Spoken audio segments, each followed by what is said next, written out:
नैतिक मूल्यों से ये कहानी भले ही आपको इंसाफ करती ना दिखे, लेकिन जिम्मेदारियों की नजर से देखेंगे तो शायद कुछ समझ में आए। ये क्या है बहू, सुबह से घर का काम करती रहती है, फिर ऑफिस जाती है और बच्चों में लगी रहती है। अरे ऑफिस क्यों नहीं छोड़ देती, या फिर घर के लिए कोई नौकरानी रख ले। कैसी बात कर रही है माँ, जानती तो है ना अभी इनके ऊपर कितना लोन है। थोड़ा ही सही मदद कर देती हूँ तो अच्छा लगता है, और अभी उनको मेरे पैसे की जरूरत भी तो है। सुधा चंदर को बचपन से प्यार करती थी। एक ही मोहल्ले में खेल कूद कर बड़े हुए दोनों।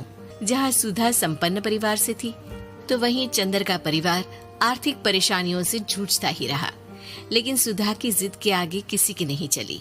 सुधा, कल ऑफिस जल्दी जाना है और 2 दिन के लिए गुजरात ऑफिस के काम से भी जाना होगा।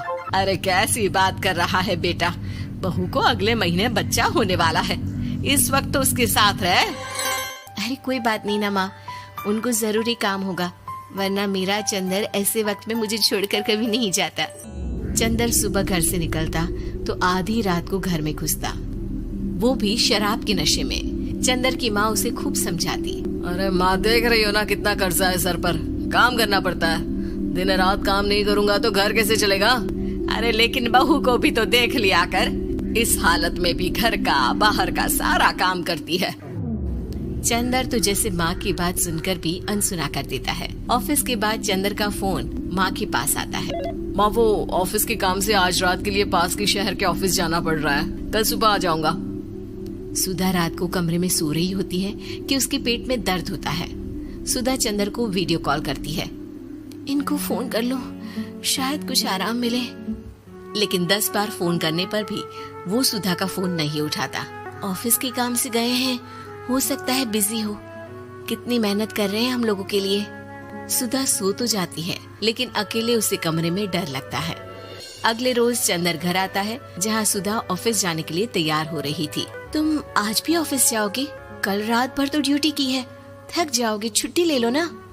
अरे नहीं नहीं, कैसी बात कर रही हो, ये तो पॉसिबल ही नहीं है। अच्छा रुको, मैं जल्दी से तुम्हारा खाना और नाश्ता बना देती हूँ। बेचारी सुधा ऑफिस जाना छोड़कर लग जाती है पति के लिए खाना बनाने, उसके कपड़े प्रेस करने और जरूरत का सामान मुहैया कराने के लिए। हो सके तो रात की ड्यूटी मत लिया करो ना, मुझे बहुत डर लगता है। अरे यार क्या है, तुम तो ऐसे बिहेव कर रही हो कि तुम ही अकेली हो जिसे बच्चा होने वाला है। इतने लोगों के पति जो काम के सिलसिले में बाहर होते हैं, उनका क्या? सुधा को चंदर के मुंह से ये बातें अजीब लगती है। अरे हुआ क्या है तुमको? पहले तो तुम मेरा कितना ख्याल रखते थे, मेरे पास रहते थे, मेरी दवा से लेकर खाने पीने तक का सारा ख्याल, और अब इस बार तो तुम एक दफा भी मेरे साथ डॉक्टर के पास नहीं आए, क्यों? अरे पागल हो गई हो क्या? पागल वाली बात कर रही हो। काम धंधा देखो या फिर तुम्हें लेकर टहलता फिरो। और मुझे शुक्रवार की रात को काम से निकलना है, सोमवार आऊंगा। सुधा को समझ में नहीं आता कि क्यों अचानक से चंदर को फील्ड का काम मिल गया है। लेकिन एक दिन, सुधा, मैं और चंदर जरा एक रिश्तेदार के घर जा रहे हैं, तुम भी तैयार हो जाओ, घर में अकेली कैसी रहोगी? अरे नहीं नहीं, इस हालत में इसे लेकर जाना ठीक नहीं है। अरे लेकिन मैं ऑफिस भी तो जाती हूँ, फिर घर में अकेले। चंदर उसकी कोई बात नहीं सुनता। वो सीधा कार निकाल कर माँ को लेकर चला जाता है।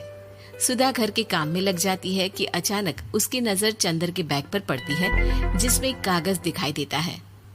इनकी कागज भी ना इधर उधर फैले होते हैं, एक भी खो जाएगा तो बवाल करेंगे। लेकिन जैसे ही सुधा वो कागज खोलकर देखती है तो वो सदमे में आ जाती है। दरअसल वो कागज नहीं, बल्कि चंदर और उसके ऑफिस में काम करने वाली लड़की चांदनी की गोवा की टिकट होती है। सुधा चंदर के बैग को खोलकर देखती है तो उसे होटल के बिल से लेकर महंगे गिफ्ट्स और दूसरे शहरों के टिकट मिलते हैं। सुधा को समझते देर नहीं लगती कि उसका पति किसी और लड़की के साथ है। चंदर के आने पर सुधा उससे बात करती है। अरे नहीं नहीं, ऐसा कुछ नहीं है, तुमको गलत फहमी हो गई है। लेकिन जब सुधा के सवाल तीखे हो जाते हैं तो चंदर को अपनी गलती माननी पड़ती है और वो सुधा से माफी मांग लेता है। सुधा फैसला कर लेती है कि वो चंदर को छोड़ देगी। बच्चे और सामान को लेकर वो घर से निकल ही रही होती है कि सास उसे रोकती है। कहाँ जाएगी बेटा, रुक जा। चंदर को सुधा का जाना खल नहीं रहा था। वो झूठे मुंह भी उसे रोकने की कोशिश ही नहीं कर रहा था। सुधा चंदर को देखती है और मायके चली जाती है। मायके में माँ कहती है, अरे आज से कैसे घर छोड़कर आ गई? कौन सा चंदर तुझे छोड़ रहा था? माफी तो मांग ली थी ना। देखो बेटा, बेटी डोली में जाती है और अर्थी में ही निकलती है। पर पापा, मेरा आत्मसम्मान, उसका क्या?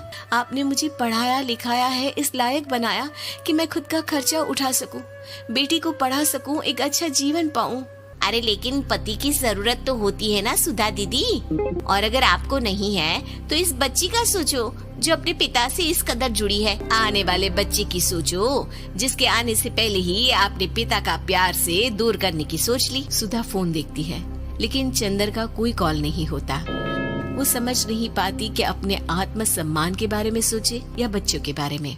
मम्मी, हम नाना नानी के घर से दादी और पापा के पास कब जाएंगे? नहीं जाएंगे बेटा, अब यहीं रहेंगे। नहीं मम्मी, मैं पापा के पास जाऊंगी, मुझे दादी के साथ रहना है। और मेरे साथ? हाँ, आपके साथ भी तो, सबके साथ माँ। देखो सुधा दीदी, आपके सर पर पिता का साया होना जरूरी होता है। अपने घमंड के लिए पिता और बेटी को अलग मत करो। सुधा अब सामान उठाकर अपने ससुराल जाने लगती है, लेकिन मन में सवाल रह जाता है कि जिसे दुनिया घमंड समझ रही है वो उसका आत्मसम्मान था। चंदन ने माफी जरूर मांग ली, लेकिन कभी ये एहसास नहीं दिलाया कि वो सिर्फ उसी का है।